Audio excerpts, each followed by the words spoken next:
పరిశుద్ధమైనటువంటి బైబిల్ గ్రంథంలో నుంచి వాక్యం చదువుకొని మనము వర్తమానంలోనికి వెళ్ళక ముందు బైబిల్ పల్లవి పాడుకుందాము. మీ బైబిల్ని మీ తలకి పైగా ఎత్తి పట్టుకోండి. నీ స్వరమో వినిపించు ప్రభువా, నీ దాసుడా లాకించున్. నీ స్వరమో వినిపించు ప్రభువా, నీ దాసుడా లాకించున్. పరిశుద్ధమైనటువంటి బైబిల్ గ్రంథంలో నుంచి 139వ కీర్తన.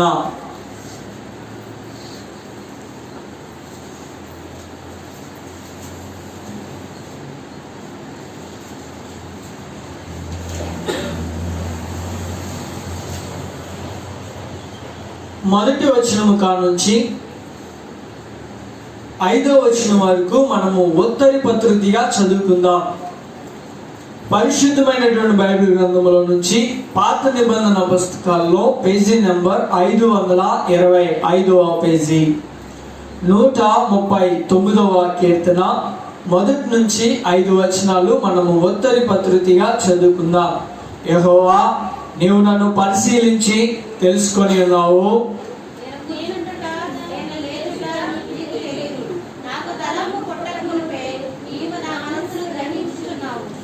నా నడకను నా పడకను నీవు పరిశీలన చేసి ఉన్నావు. నా చర్యలన్నిటినీ నీవు బాగుగా తెలుసుకొని ఉన్నావు.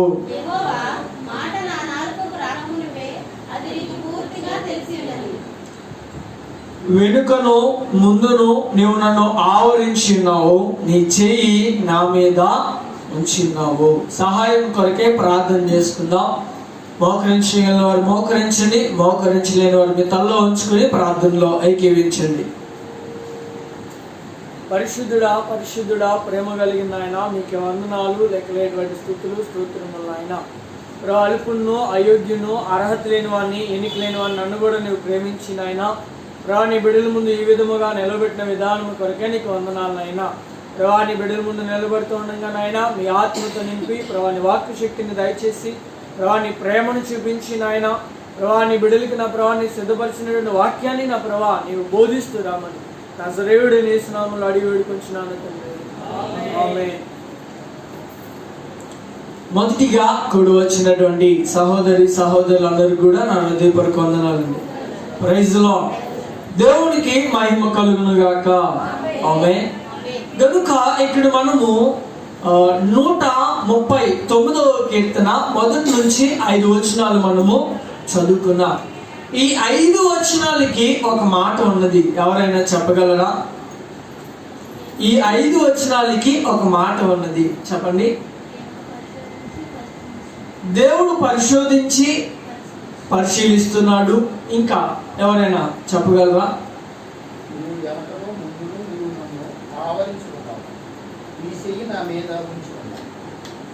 దేవుడు మనల్ని ఆవరించి ఉన్నాడు, ఆయన చేయి మన మీద ఉంచి ఉన్నాడు. ఇంకా ఆ మాట అక్కడ రాయబడలేదు. ఆ 5 కలిపితే ఒక మాటగా పలకవచ్చు మనము. అది ఎవరైనా చెప్పగలరా?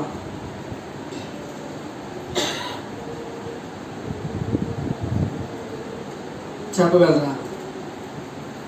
సరే, నేను చెప్తున్నాను చూడండి. సమయం వేస్ట్ చేయడం మనకి ఇష్టం లేదు కనుక ఈ 5 వచనాల్లో దేవుడు చెప్పాలనుకున్నటువంటి మాట ఏమిటంటే, నేను మిమ్మల్ని చూస్తున్నాను. ఏం చేస్తున్నాడు అంటే దేవుడు మనల్ని చూస్తున్నాడు. కనుక ఈ దినాన మనుషులు కానీ తల్లిదండ్రులు కానీ పిల్లలు కానీ కొన్ని సమయాల్లో కొంతమందిని మనం చూడలేదు, కొన్ని ప్రదేశాలు. కానీ ఇక్కడ దేవుడు చెప్తున్నాడు, ఏం చెప్తున్నాడు అంటే, నేను నిన్ను చూస్తున్నాను. దేవుడు చూస్తూ ఉన్నాడు. ఏం చేస్తున్నాడు అంటే దేవుడు చూస్తూ ఉన్నాడు. కనుక దేవుడు చూస్తూ ఉన్నాడు. ఏం చూస్తున్నాడు? ఈ 5 వచనాల్లో రాయబడతా ఉన్నది. ఏం రాయబడతా ఉన్నది చూడండి. నీవు నన్ను పరిశోధించి ఉన్నావు. నేను కూర్చుండుట నేను లేచుట నీకు తెలియను. నాకు తలంపు పట్టక ముందే నీవు నా మనసును గ్రహించినావు. నా పడకను నా నడకను నీవు పరిశీలన చేసి ఉన్నావు, నా చర్యలన్నిటినీ నువ్వు బాగుగా తెలుసుకుని ఉన్నావు. యెహోవా, నా మాట నా నాలుకకు రాకముందే అది నీకు పూర్తిగా తెలిసి ఉన్నది. నువ్వు నన్ను ఆవరించి ఉన్నావు, నీ చేయి నా మీద ఉంచి ఉన్నావు. అంటే ఈ 5 వచనాల్లో కూడా దేవుడు వెళ్ళి ఏం తెలియజేయాలనుకుంటున్నాడు అంటే, the God is watching us. దేవుడు మనల్ని చూస్తా ఉన్నాడు. ప్రియ జనాంగమా, ఏం చేస్తా ఉన్నాడు అంటే దేవుడు మనల్ని చూస్తున్నాడు. మనకు అనిపిస్తూ ఉంటుంది, నేను కష్టంలో ఉన్నప్పుడు పాస్టర్ గారి మాట చెప్పలేదే, నేను ఇబ్బందులు ఉన్నప్పుడు దేవుడు నాతో ఈ మాట పలికించలేదే, నేను అవసరతలో ఉన్నప్పుడు దేవుడు నాతో ఈ మాట చెప్పలేదే, మరి ఈ రోజు ఎందుకు చెప్తున్నాడు అని అనిపిస్తుంది మనకి అప్పుడప్పుడు. కనుక ఈరోజు దేవుడు ఏం తెలియజేయాలనుకుంటున్నాడంటే, నువ్వు ఏ పరిస్థితుల్లో ఉన్నా, నువ్వు ఏ మార్గము కూడా నడుస్తున్నా, నువ్వు ఏ విధముగా ప్రవర్తిస్తున్నా, నువ్వు ఏ విధముగా దేవుడిని విడిచిపెట్టినా ఆయన నిన్ను విడువని దేవుడు. ఎవరండి ఆయన? మనల్ని విడువని దేవుడు, ఎడమైన దేవుడు. అంతకన్నా ప్రాముఖ్యమైనది ఏమిటంటే, the God is watching us. దేవుడు మనల్ని చూస్తున్నాడు. అంతే. ఎలా చూస్తున్నాడు, ఏం చూస్తున్నాడు తెలుసుకొని మనం ముందుకి వెళ్దాం. ఇది తెలియాల్సిన విషయం కదా. దేవుడు మనలో ఏం చేస్తున్నాడు ప్రాముఖ్యమైన విషయం. ప్రియమైనటువంటి సహోదరి సహోదరుల, దేవుడు మనలో ఏం చేస్తున్నాడు ఎప్పుడైనా ప్రశ్నించుకున్నాం మనల్ని మనం? దేవుడు మనల్ని చూస్తున్నాడు అన్నారు, బాగుంది. నా నడకను చూస్తున్నాడు, నా పడకను చూస్తున్నాడు, నా ఆలోచన చూస్తున్నాడు, నా మాటను చూస్తున్నాడు, నేను కూర్చుండుట లేచుట ఆయన చూస్తున్నాడు, నన్ను ఇవి కాకుండా ఇంకా ఏం చేస్తున్నాడు అండి దేవుడు? నన్ను ఎప్పుడు ప్రశ్నించుకోలేదా మనల్ని మనం? ఇవి కాకుండా ఇంకా దేవుడు నన్ను ఏం చూస్తున్నాడు అని నీవు నేను కూడా ఆలోచించుకున్నట్లయితే, ప్రియమైనటువంటి దేవుని బిడ్డలారా, యెషయా గ్రంథంలోనికి వద్దాం రండి. యెషయా గ్రంథము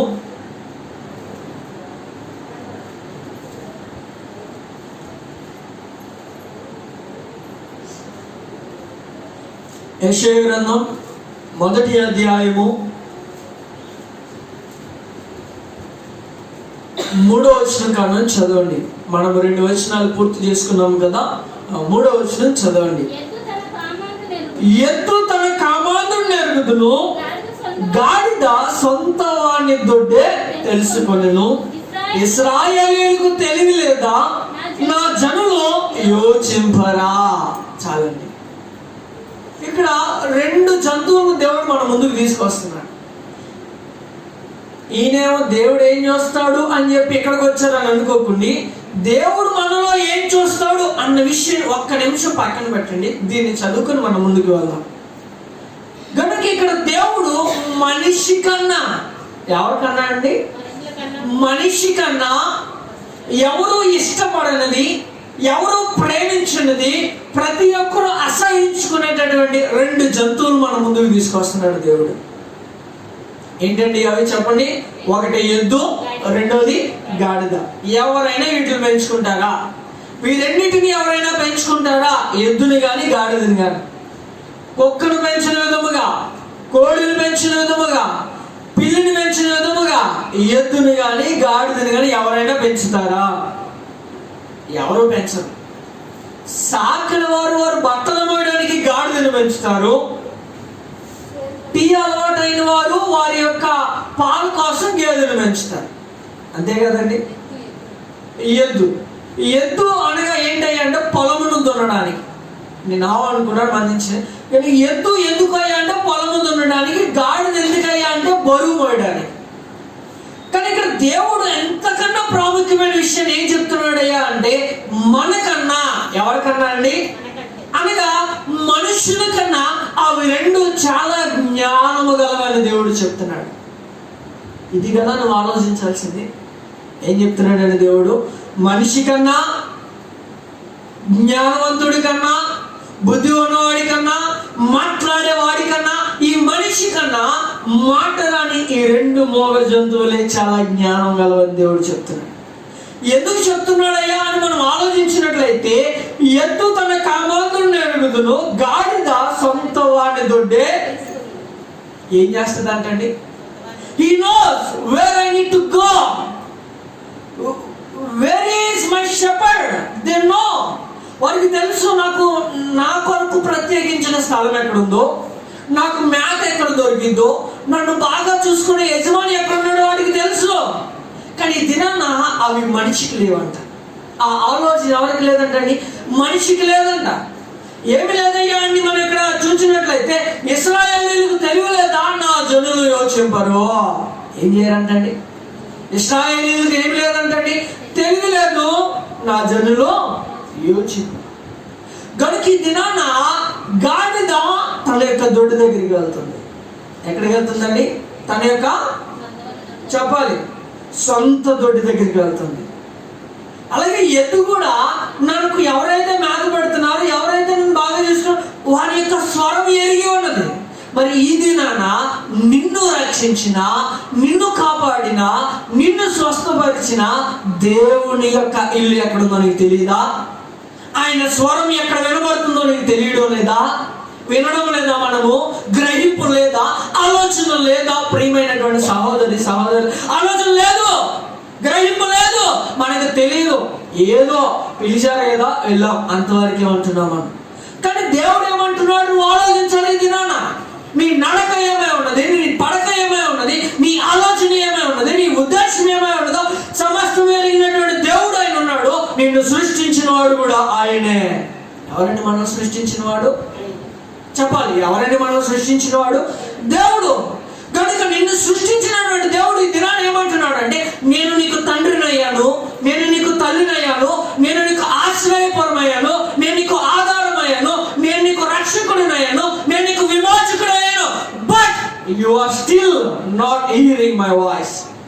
ఇన్ని చేసినా కానీ నువ్వు నా మాట వినడం లేదు, ఇన్ని చేసినా కానీ నువ్వు నా యొక్క ఇంటికి రావడం లేదు అని దేవుడు చెప్తున్నాడు. ఎందుకు అయ్యా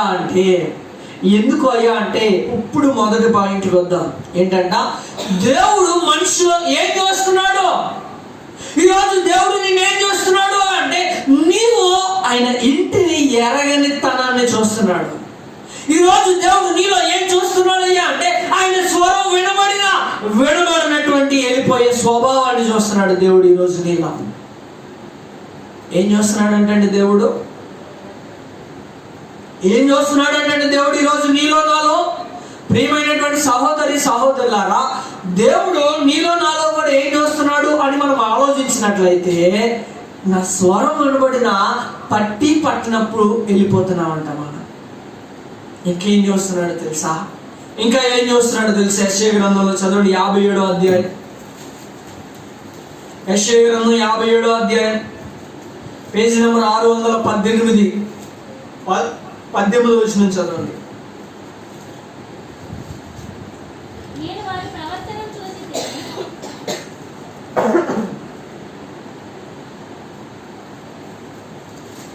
దేవుడు చెప్తున్నా, నేను మానవులో ఏం చూస్తున్నానయ్యా అంటే, మొదటిగా దేవుడు నేను వారి ప్రవర్తనను చూచితిని. చాలండి. ఏం చేశాడంటే దేవుడు ఈరోజు దేవుడు నువ్వు అనుకుంటున్నావు ఆయన నేమి చూడడం లేదు, ఎందుకంటే ఆయన ప్రేమమయ్య అన్న స్థితిలో నువ్వు ఉన్నావేమో. కానీ యెషయా గ్రంథంలో చాలా క్లియర్ గా చెప్పబడింది. ప్రియమైనటువంటి సహోదరులు, ఈ రోజు God is watching your behaviour. ఆయన నీ స్వభావాన్ని చూస్తున్నాడు, ఆయన నీ ప్రవర్తనని చూస్తున్నాడు. The God is watching manner of the man. మనిషి యొక్క ప్రవర్తనని చూస్తున్నాడు. ప్రియమైనటువంటి దేవుని బిడ్డలారా, ఏం చూస్తున్నాడు అంటే దేవుడు? చెప్పాలి, ఏం చూస్తున్నాడు అంటే దేవుడు? God is watching our behaviour. దేవుడు మన యొక్క ప్రవర్తనను చూస్తున్నాడంట. ఏం చూస్తున్నాడంటే దేవుడు మనలో మన యొక్క ప్రవర్తనను చూస్తున్నాడంటే. ప్రియమైనటువంటి దేవుని జనాంగమా, ఇంకా మాట ఏం రాయబడిందో తెలుసా? సృష్టి అంతటి మీద దేవుని యొక్క దృష్టి ఉన్నది. దేని మీద ఉందండి? సృష్టి అంతటి మీద దేవుని దృష్టి ఉంటే, ఆ సృష్టిలో ఉన్న నీ ప్రవర్తన మీద కూడా ఆయన యొక్క దృష్టి ఉన్నదట.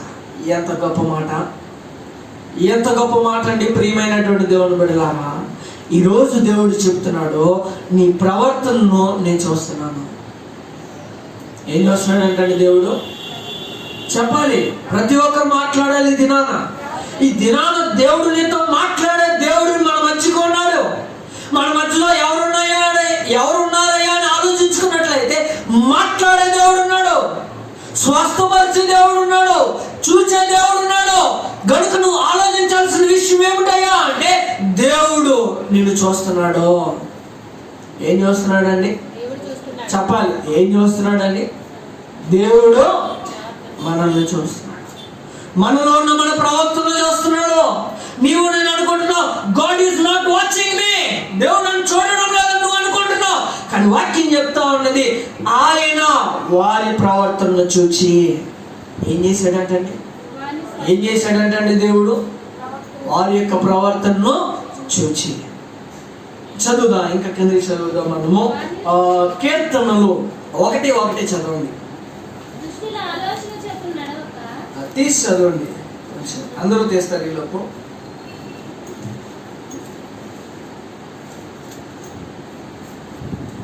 చదవండి. దుష్టుల ఆలోచన చెప్పున్నాడు అక్క. చాలండి. నీ రోజు నీ ప్రవర్తన ఏమైందయ్యా అంటే దుష్టుల ఆలోచన చెప్పులు నడుస్తున్నావు. నువ్వు ఎలా నడుస్తున్నావు అంటే మనం చెప్పాలి, ఎలా నడుచుకుంటున్నావు అంటే మనం. అందుకని ఆయన నీ ప్రవర్తన మీద కన్నేశాడు. ఎవరో? దేవుడు చూస్తున్నాడు. ఏం చేస్తున్నాడు దేవుడు? ఏం చూస్తున్నాడయ్యా అంటే నేను దుష్టుని యొక్క త్రోవలో నడిచిన దేవుడు చూచాడు. ఇది నాన్న, నీవు నేను అనుకుంటున్నావు ప్రార్థన చేస్తేనే దేవుడు చూస్తాడు అనుకుంటున్నావు, మోకాలు వేస్తేనే దేవుడు చూస్తాడు అనుకుంటున్నావు, పరిచర్య చేస్తేనే దేవుడు చూస్తాడు అనుకుంటున్నావు. కాదు, నీవు దుష్టుల ఆలోచన చొప్పున నడిచిన దేవుడు చూచాడు.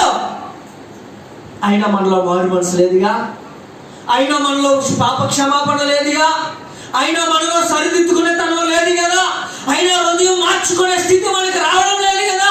అందుకని దేవుడు చెప్తున్నాడు ఇది నాన్న చాలా క్లియర్ గా, నేను నీ ప్రవర్తనను చూచాను. ఏం చూచాడంటే దేవుడు?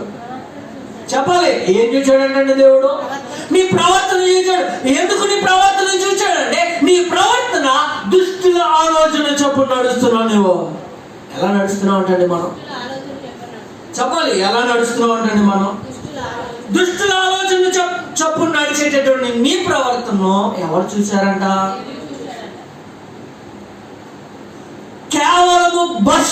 కేవలము భక్తులే శ్రేష్ఠులు, వారినే నేను ప్రేమిస్తానని దేవుడు చెప్పాడు. చెప్పలేదా? చెప్పలేదా?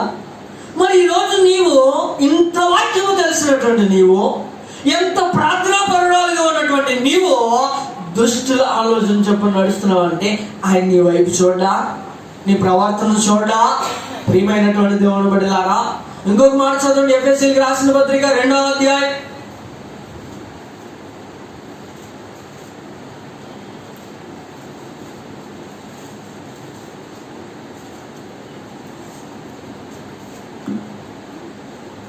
తీసారండి. ఎఫెసీయులకు రాసినటువంటి పత్రిక 2వ అధ్యాయం 1-2 వచనాలు చదవండి. ఎఫెసీయులకు రాసినటువంటి పత్రిక 2వ అధ్యాయం 1 నుంచి కొన్ని వచనాలు. మీరు అపరాధముల చేతను పాపముల చేతను మీరు చచ్చిన వారై ఉండగా. చాలండి. ఏంటంట దేవుడు చెప్తున్నాడు ఇక్కడ, మీరు అపరాధముల చేత పాపముల చేత చచ్చిన వారై ఉండగా. అంటే దుష్టుల ఆలోచన చొప్పున నడుచుట అపరాధముల చేత చచ్చిన వారితో సమానము అని దేవుడు చెప్తున్నాడు. ఇది నాన్న ఎలాంటి వారితో సమానం అంటండి? ఎలాంటి స్థితిలో సమానం అంటండి? ప్రియమైనటువంటి దేవుని బిడ్డలారా, అంటే నీ జీవితము మారాలి అని ప్రభు కోరుకుంటున్నాడు. నీవు రక్షణ పొందుకున్నటువంటి వ్యక్తిగా మారాలి అని ప్రభు కోరుకుంటున్నాడు. మనం అనుకుంటాం నేను ఒక్కనే కదా అని నీ ఆలోచన. కానీ వాక్యం ఏం రాయబడిందో తెలుసా? ప్రియమైనటువంటి దేవుని బిడ్డలారా, దుష్టుల ఆలోచన చొప్పున నడుచటం వలన నీ పాపము నీ బిడ్డల మీదకి రాబోతా ఉన్నది. తెలుసా నీకు అది? తెలుసా నీకు అదే? ప్రియమైనటువంటి దేవుని బిడ్డలారా, మార్పు లేని వాడుగా నీవు ఉంటే, మార్చుకోలేని స్థితిలో నీవు ఉంటే, మార్చడానికి ఆయన వచ్చిన అంగీకరించినటువంటి బ్రతుకు నీదైతే ఈ దినాన నీ ఉగ్రత నీ పిల్లల మీదకి రాబోతా ఉన్నది. దాన్ని తప్పించాలి కదా, దాన్ని ఎదుర్కోవాలి కదా, దాన్ని రాకుండా ఆ వచ్చిన దాన్ని కృపగా మార్చాలి కదా. అట్టి దాన్ని ప్రభు కోరుకుంటా ఉంటే మనం అనుకుంటున్నాం నా బ్రతుకు నా ఇష్టం. ఏమనుకుంటున్నాం మనం? నా బ్రతుకు నా ఇష్టం అని నువ్వు అనుకుంటున్నావు. కానీ దుష్టుల ఆలోచన చెప్పని నడుచుట వలన అపరాధముల చేత చచ్చినటువంటి నీవు రాబోతున్న ఉగ్రత ఎవరి మీదకి వస్తుందంటండి? చెప్పాలి, ఎవరి మీదకి వస్తుందంటండి? అందుకని ఇంకా రాయబడిన చదవండి 2వ వచనం. మీరు వాటిని చేయొచ్చు వాయుమండల సంబంధమైన అధిపతిని అనగా అవిధేయులైన వారిని ఇప్పుడు ప్రేరేపించు శక్తికి అనగా అపవాదిని అనుసరించి. ఎవరిని అనుసరిస్తున్నాం అంటండి? చెప్పాలి, ఎవరిని అనుసరిస్తున్నాం అంటండి? ఈ దినాన నీవు వాడిని అనుసరించడం వలన ఏం కోల్పోతున్నావో తెలియట్లేదు. నీకు ఏమి కోల్పోతున్నావో తెలియట్లేదు. ప్రియమైనటువంటి సహోదరి సహోదరులారా, ఒక శతాధిపతి ఉన్నాడు. ఎవరు? ఒక శతాధిపతి ఉన్నాడు. పరుగున దేవుడి దగ్గరికి వచ్చాడు. కుమారుడు పాడైపోయాడు అనగానే దేవుడు అన్నాడు, నేను కూడా నీతో వస్తాను పదా అన్నాడు. కానీ ఏమన్నాడు శతాధిపతి? ఏమన్నాడు శతాధిపతి? అయ్యా, నువ్వు అడిగిన ఇంటికి వద్దు, నీ మాట సెలవిస్తే చాలు నాకు అన్నాడు. ఏమన్నాడండి? దేవుడు ఇంటికి వస్తున్నానంటే, దేవుడు నీ ఇంట్లోకి వచ్చి నీ ఇంటిని నిన్ను బాగు చేస్తానంటే, దేవుడు నీ కుటుంబాన్ని సరి చేస్తానంటే, ఆ శతాధిపతి ఏమన్నాడు? ఈరోజు ఆ దినాన్ని ఏమన్నాడు శతాధిపతి? అయ్యా, నీ మాట సెలవిస్తే చాలు, నువ్వు మాటికి నా ఇంటికి రావద్దు. ఎందుకన్నాడు ఆ మాట? ఒక్కసారి ఆలోచించామా? ప్రియమైనటువంటి దేవుని బిడ్డలారా, ఈ రోజు దేవుడు పదే ఏం చెప్తున్నాడయ్యా అంటే, నేను నీతో నీ ఇంటికి వస్తాను పదా, నేను నీతో నీ కుటుంబంలోనికి వస్తాను పదా, నేను నీ జీవితంలోనికి వస్తాను నడు అని దేవుడు అంటా ఉంటే మనం అంటాం, నువ్వు రావద్దయ్యా, నీ ఆశీర్వాదాన్ని మనం పంపిస్తే చాలు. ఎంత దౌర్భాగ్యమైన జీవితానికి దిగజారిపోయామండి మనం. ఒకసారి ఆలోచించుకుంటున్నావా నీవు? ప్రియమైనటువంటి సహోదరి సహోదరులారా, దేవుడు ఏం సెలవిస్తా ఉన్నాడయ్యా అంటే, నేను నీ ఇంట్లోకి వస్తాను, నేను నిన్ను బాగు చేస్తాను, నేను నీ కుటుంబాన్ని బాగు చేస్తాను, నేను నిన్ను సరి చేస్తాను అని ఆయన చెప్తా ఉంటే, వద్దయ్యా ఉండక్కడ అంటున్నావు నీవు. ఇదేనా బైబిల్ నేర్పించేది నీకు? ఇదేనా వాక్యం నేర్పించేది నీకు? ఇదేనా బైబిల్లో నుంచి నువ్వు సారాంశం నేర్చుకునేది, అర్థం చేసుకునేది ఎంత మాత్రమేనా? ప్రియమైనటువంటి దేవుని బిడ్డలారా, జక్కాయి పిలిచాడు. ఎవరిని? చెప్పాలి. యేసుప్రభు వారిని చూడడానికి జక్కాయి మేడి చెట్టు ఎక్కితే, ఇదిగో నేను నీ ఇంట్లోకి వస్తాను పదాన్ని కానీ గబగబా దిగి రాయ అని పిలిచాడు. అపవాది ఎగిరిపోయాడు ఇంట్లో నుంచి, వెళ్ళిపోయాడే వెళ్ళలేదు అపవాది. అప్పుడు దాకా జక్క ఇంట్లో ఎవరు అధిపతి చేశారు? ఎవరు అధికారిగా ఉన్నారు? ఎవరు ఏలారు అంటే అపవాదే. కానీ ఎప్పుడైతే దేవుడు మాట సెలవిచ్చి ఇంట్లోకి వెళ్ళారో అపవాదిని వెళ్ళగొట్టాడు దేవుడు. కుటుంబానికి రక్షణ వచ్చింది. దేవుడే గొప్ప సాక్ష్యం ఇస్తున్నాడండి. నేడు ఇతడు కూడా అబ్రహాము కుమారుడే. ఎందుకు చెప్పాడంటే ఆ మాట? అప్పుడు దాకా ఉన్న అపవాది వెళ్ళిపోయాడు. మరి ఈ రోజు నీవు నేను కూడా ఆలోచించాల్సిన విషయం ఏమిటంటే, ఇంట్లో ఎవరున్నారు? నీ ఇంట్లో ఎవరు అధికారిగా ఉన్నారు? నీ ఇంటిని ఎవరు శాసిస్తున్నారు? నీ ఇంటిని ఎవరు అధికారంగా ఇది చెయ్యి అని చెప్తున్నారు? ప్రియమైనటువంటి దేవుని పట్ల దేవుడు ఉన్నాడా నీ ఇంట్లో? నీ బ్రతుకులో దేవుడు ఉన్నాడా? నీ జీవితంలో దేవుడు ఉన్నాడా? నీవు నడిచే నడకలో దేవుడు ఉన్నాడా? నీవు మాట్లాడే మాటలో దేవుడు ఉన్నాడా? నీవు పడుకునే పడక మీద దేవుడు ఉన్నాడా? ప్రియమైనటువంటి దేవుని పట్ల ఎక్కడున్నాడు దేవుడు? మందిరంలోనే ఉండిపోతున్నాడే. ఎందుకని మందిరంలోనే ఉండిపోతున్నాడే? ఎందుకని అని ఆలోచించినట్లయితే ఇంట్లో దేవుడు లేడు. నీతో రాలేకపోతా ఉన్నాడు దేవుడు. ఎందుకు రాలేకపోతున్నాడు అంటే, నువ్వు తీసుకువెళ్ళట్లేదు దేవుణ్ణి. ఏం చేయడం లేదు నువ్వు దేవుణ్ణి? చెప్పాలి, ఏం చేయడం లేదు మనం దేవుణ్ణి. నువ్వు దేవుణ్ణి తీసుకెళ్ళకుండా ఆయన ఎలా వస్తాడు నీ దగ్గరికి? అసాధ్యం కదా. ప్రియమైనటువంటి దేవుని బిడ్డలారా, నోరు తెరిచి అమ్మ ఆకలేస్తుందని అడిగితేనే గాని అమ్మ ఏం చేయదు. చెప్పాలి, అమ్మ ఏం చేయదు. మరి అలాంటి దేవుడు ఈరోజు అడుగుతున్నాడు, ప్రభువా నా కుటుంబంలోకి రా అని నువ్వు అడుగుతాల్సి నేను వస్తానంటున్నాడు. ప్రకటన గ్రంథంలో, నేను ఇంటి యొద్దకు వచ్చి తలుపు తట్టుచున్నాను, ఎవరైతే నా స్వరం విని తలుపు తీస్తారో నేను వారితో బలంగా కూర్చొని సంతోషంగా భోజనం చేస్తా అంటున్నాడు. ఈరోజు ఎవరితో కలిసి నువ్వు భోజనం చేస్తున్నావు? ఈరోజు ఎవరితో కలిసి నువ్వు సహవాసం చేస్తున్నావు? ప్రియమైనటువంటి దేవుని బిడ్డ, ఈరోజు నీ నడక ఏమైపోయింది? ఈరోజు నీ ప్రవర్తన ఏమైపోయింది? ఆయన చూచాడు కదా. ఎవరో చెప్పాలి. ఎవరు చూచారు ఈరోజు మన అడగను? ఎవరు చూచారు ఈరోజు మన ప్రవర్తనలో? ఆయన చూచే దేవుడు గనుక చూస్తున్నాడు. విగ్రహాలను పెట్టేసుకొని, ఓ ఫోటోని పెట్టేసుకొని, ప్రభువా నన్ను దీవించి ఆశీర్వదించి ప్రార్థన చేసి, మాట లేదు, జీవం లేదు. ఎందుకు వస్తుంది నీకు స్వస్థత? ఎందుకు వస్తుంది నీకు జీవం? ప్రియమైనటువంటి దేవుడు బిడ్డలారా, వాక్యం నీ కళ్ళ ముందు ఉండాలి కదా, బైబిల్ నీ జీవితంలో ఉండాలి కదా, దేవుడు నీ ఇంట్లో ఉండాలి కదా. ఇవేమీ లేకుండా ఓ ఫోటో పెట్టి దండేసి నన్ను దీవించు ప్రభువా, ఎక్కడి నుంచి వస్తుంది దీవెన? ఎక్కడి నుంచి వస్తుంది ఆశీర్వాదం? ప్రియమైనటువంటి దేవుని బిడ్డ, ఎలాంటి బ్రతుకుతున్నాం మనం? దేవుణ్ణి సేవిస్తున్నామని చెప్పచ్చు, దేవుణ్ణి ఆరాధిస్తున్నామని చెప్పచ్చు, దేవునిలో నడుస్తున్నామని చెప్పచ్చు, దేవునికి కృతజ్ఞతాస్తుతులు చెల్లిస్తున్నామని చెప్పచ్చు. ఏ త్రోవలో నడుస్తున్నావు నీవు? దుష్టుల ఆలోచన చెప్పు నడుస్తున్నావు కదా. నరక మారదా? నీ ఆలోచన మారదా? నీ యొక్క ప్రవర్తన మారదా? ఏ దేవుని బిడ్డలారా, ఏమైపోయింది నీ భక్తి? ఏమైపోయింది నీ ఆలోచన? ఏమైపోయింది నీ జ్ఞానం? ఏమైపోయింది నీ కళ్ళు? ఎటు చూస్తున్నాయి ప్రియ దేవుని బిడ్డలారా? ఇంకొక మాట కూడా చదవండి. ఎఫెసీయులకు రాసినటువంటి పత్రిక 4వ అధ్యాయం 17వ వచనం చదవండి. కాబట్టి అన్య జనులు నడుచుకున్నట్లుగా నువ్వు నడుచుకుంటున్నావు. చాలండి. ఎలా నడుచుకుంటున్నామంటే మనం ఒకటే చెప్పాలి. మొదటిగా మన ప్రవర్తన ఎలా ఉన్నది? దుష్టుల ఆలోచన చెప్పుగా నడుచుకుంటున్నాం మనం. రెండోదిగా దేవుడు ఇక్కడ చెప్తా ఉన్నాడు. ఏం చెప్తున్నాడయ్యా అని ఆలోచించినట్లయితే, అన్య జనులు నడుచుకున్నట్లుగా నడుచుకుంటున్నాం మనం. ఎలా నడుచుకుంటున్నాం అంటే, అన్యులు నడుచున్నట్లుగా నడుస్తున్నావే నీవు. ప్రియమైనటువంటి దేవుని బిడ్డలారా, యెషయా గ్రంథం 1వ అధ్యాయం, త్వరగా తీయాలి. యెషయా గ్రంథం 1వ అధ్యాయం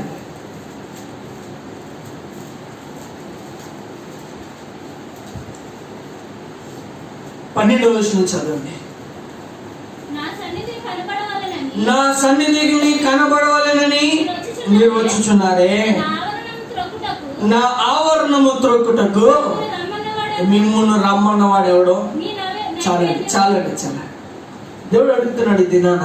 ఒకసారి ఆలోచించగలుగుతున్నావు నీవు?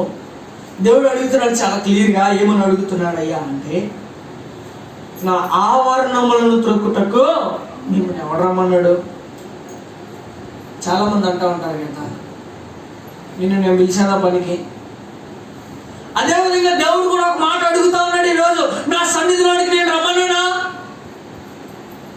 అంటే, ఎందుకు రమ్మన్నాను అని దేవుడు అంటున్నాడు. అంటే ఎందుకు ఆ ప్రశ్న వచ్చిందయ్యా అంటే, అన్య జనులు నడుచుకున్నట్లుగా నువ్వు నడుచుకుంటున్నావు కనుక ఈ దినాన ప్రభు సెలవిచ్చినటువంటి మాట ఏమిటయ్యా అంటే, నేను రమ్మన్నానా?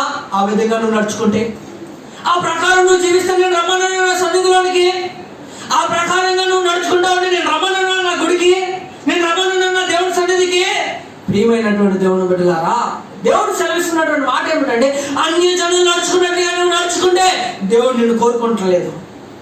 దేవుడు నిన్ను పిలవడం లేదు. దినానా దేవుడు ఎవరిని పిలుస్తున్నాడు అని ఆలోచించినట్లయితే, ఆయన మీద నమ్మిక ఉంచిన వారిని పిలుస్తున్నాడు, ఆయన మీద విశ్వాసం ఉంచిన వారిని పిలుస్తున్నాడు, ఆయన పిల్లలుగా మారే అవకాశం ఉన్న వారిని పిలుస్తున్నాడు. అంతేగాని లోకానికి ఒక బాప్తిసం మునిగేసి, ఒక తొట్లో మునిగేసి, నేను దేవుడి కుమారుని అని చెప్పేసుకుంటా, అన్ని జనులు నడుచుకున్నట్లుగా నడిచేసుకుంటా ఉంటే నిన్ను దేవుడు పిలవలేదు ఈరోజు ఆయన సన్నిధికి. ఆలోచించగలుగుతున్నావా? ఒక్కసారి జ్ఞాపకం తెచ్చుకోగలుగుతున్నావు? ప్రియమైనటువంటి దేవుని బిడ్డ, నువ్వు మారవు గనుక ఆయన రమ్మన్నాడు. నువ్వు మార్పు చెందావు గనుక ఆయన రమ్మన్నాడు. నీ స్థితి మారింది గనుక రమ్మన్నాడు. నీ ప్రవర్తన మారింది గనుక రమ్మన్నాడు. నీ బ్రతుకు మారింది గనుక రమ్మన్నాడు. ఇవేవి మారకుండా అన్య జనులు నడుచుకున్నట్లుగా నువ్వు నడుచుకుంటే ఆయన పిలవలే. నిన్ను ఎవరు పిలవలే? ఆయన పిలవలే. దేవుడు సేవకుడిగా నేను నిన్ను పిలవలేదు. ప్రియమైనటువంటి దేవుని బిడ్డలారా, ఎవరు పిలిచారండి మనల్ని? ఎవరు పిలిచారండి దేవుడు మనల్ని? దేవుడే పిలిచినప్పుడు ఆయన ఎందుకు అన్నాడు ఈ మాట? ఒకసారి నేను ఆలోచించగలిగావు నువ్వు? నా గుమ్మమును తొక్కడానికి మిమ్మల్ని ఎవడు పిలిచాడండి అని ఆయన ఎందుకు అడుగుతున్నాడు ఈ దినాన? ఎందుకు ఆ మాట వచ్చింది ప్రభు నోటి నుంచి?